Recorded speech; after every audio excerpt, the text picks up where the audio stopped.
kumpullah duit ibu sejuta, 100 orang berarti 100 juta. Itu kumpullah duit 100 juta. Lalu kemudian ditanya kepada masyarakat, siapa yang mau bisnis silakan minjam uang kemari. Akhirnya minjam uang lah orang ramai-ramai.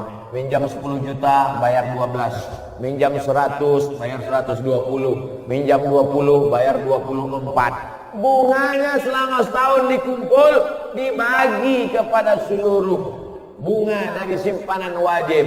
Maka transaksinya semuanya adalah uang dengan uang riba. Pinjam uang, bayar uang, kembali uang, riba. La ta'kulur riba adhafan mudha'afah. Sebetulnya gini, minjam ke bank itu nggak dosa kalau banknya mengajarkan tuntunan yang benar. Tapi kalau ketentuan di banknya mengarahkan pada dosa, baru jadi dosa. Misal ada bank syariah dengan ketentuan syariah, pinjam meminjam itu diatur, utang piutang itu ada aturannya. Nabi pernah meminjam dan dikembalikan dalam pinjaman. Ya, sahabat lain pernah meminjam, dikembalikan dalam pinjaman. Turun aturan tentang pinjam meminjam. Quran saya surah kedua Al-Baqarah 282. Paling panjang di Quran. Sebelah kiri, atas sampai dengan bawah. Ya ayyuhalladzina amanu idza tadayantum bidainin. Hai orang-orang beriman, jika Anda akan saling meminjam dalam berutang. Ada aturannya. Jadi meminjam itu kalau memang dibutuhkan baru. Kalau tidak jangan buka pintu utang.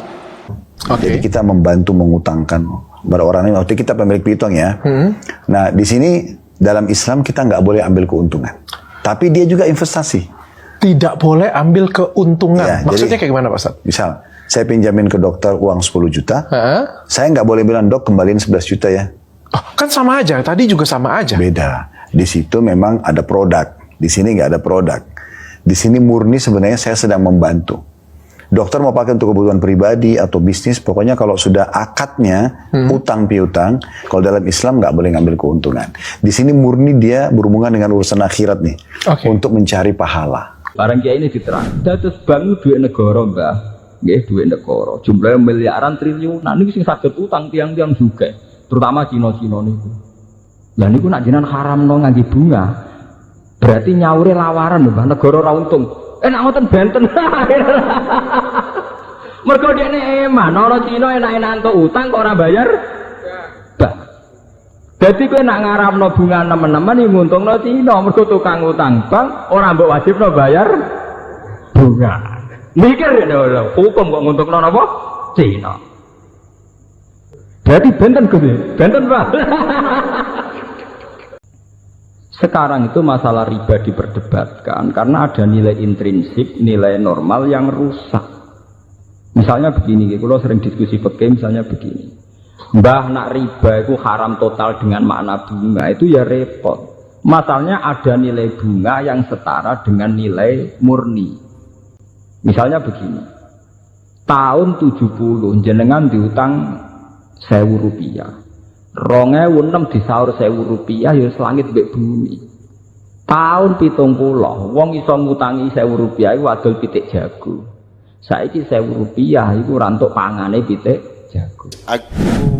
Aku nyelih duit kowe 1 juta. Gitu ya, Dek ya. Terus aku supaya ndak riba aku balik ke kowe 3 bulan kemudian 1 juta. Itu berarti bener gitu. Nek aku nambahi 100.000 riba. Gitu, riba gitu. Loh, ngene, aku nyeleh kue 1 juta, aku matur nuwun dong karo kue, maka matur nuwun saya wujudkan dengan nambahin. Riba ndak? Lah ya. Jadi uang sing anti ribai sebagian di antara mereka janjian mergo ora gelem rugi. Dulu uang itu menggunakan logam yang dicetak, emas atau perak.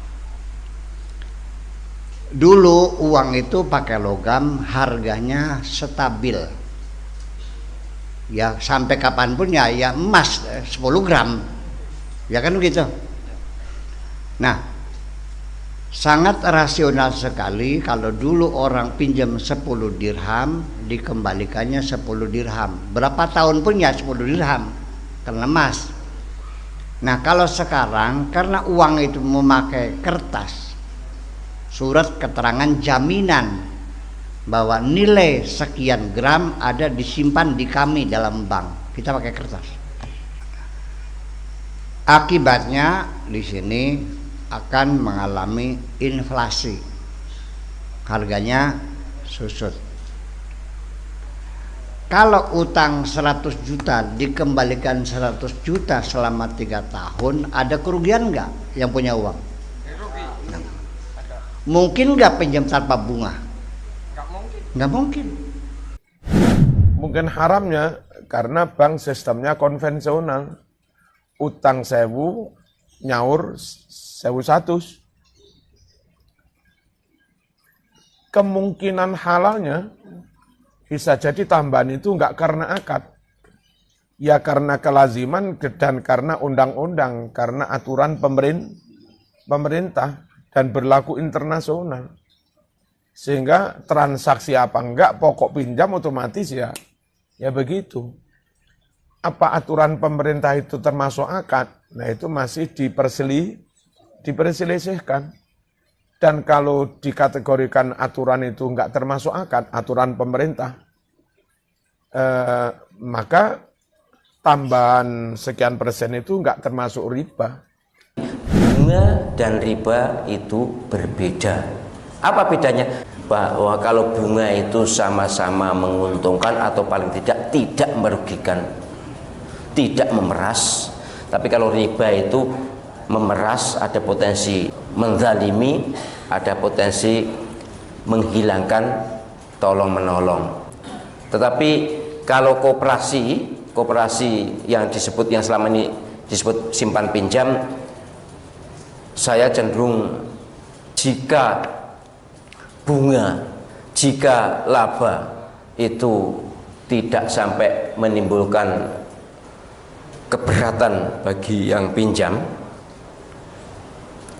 apalagi jika akadnya diakati bagi hasil dengan sama anggota, itu boleh.